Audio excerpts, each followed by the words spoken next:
Today we'll be studying about the CSS display property. Well, this property, it is used in many aspects, so we'll be studying about some of them in detail. Well, let's start with our first property, which is inline. Well, as its name is, by using this property, user can get all the elements in a line with proper continuation.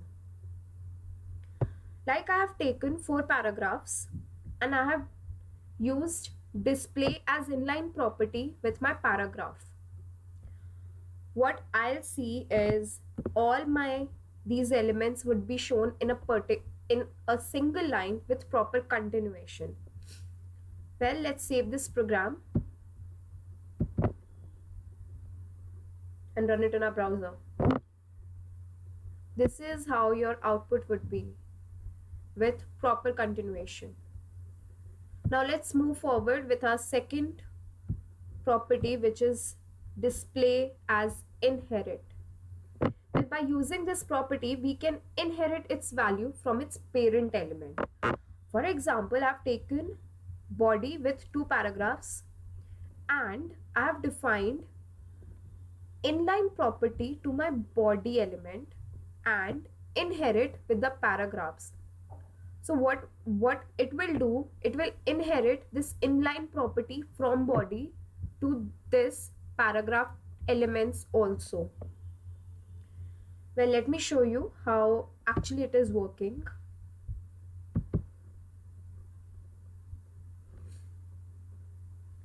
You can see that it has inherited the property from body and showing in this paragraph element.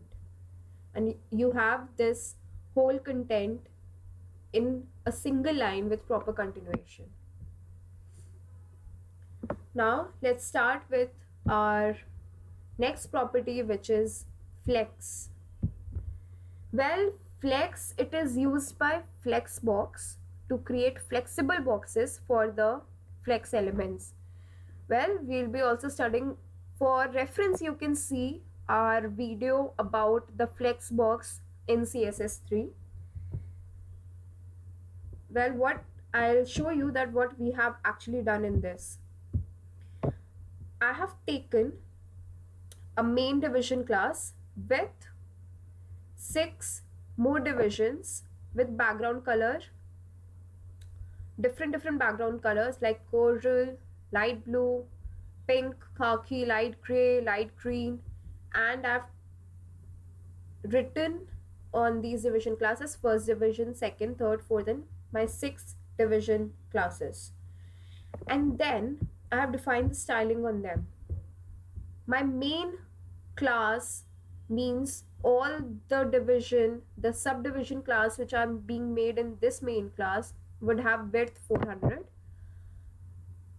and height as 400 with border 1 pixels solid this, display flex, and flex direction would be in row reverse. Well, there are different attributes to this flex direction.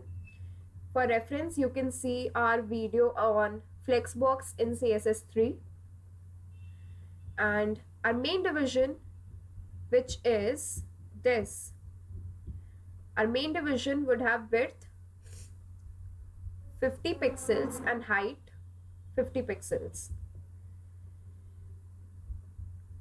So what will actually happen, which you can judge from this styling, is you'll have a main flex box with 400 width and height respectively, and these small background color divisions will have 50 pixels in row reverse order. And let's see how your output would be now. Let's save this program and run it in our browser. Well, here you can see this is your division with main using flex in row reverse, and this is your 400 pixels by 400 main division class, and this is your small subdivisions which were made into it of 50 pixels by 50 pixels, which are arranged in row reverse. Well, this is how you can use display flex property. Well, there are various more properties which you can study, like block, inline block, list item, table. But on initial basis, they are being mostly used by the users.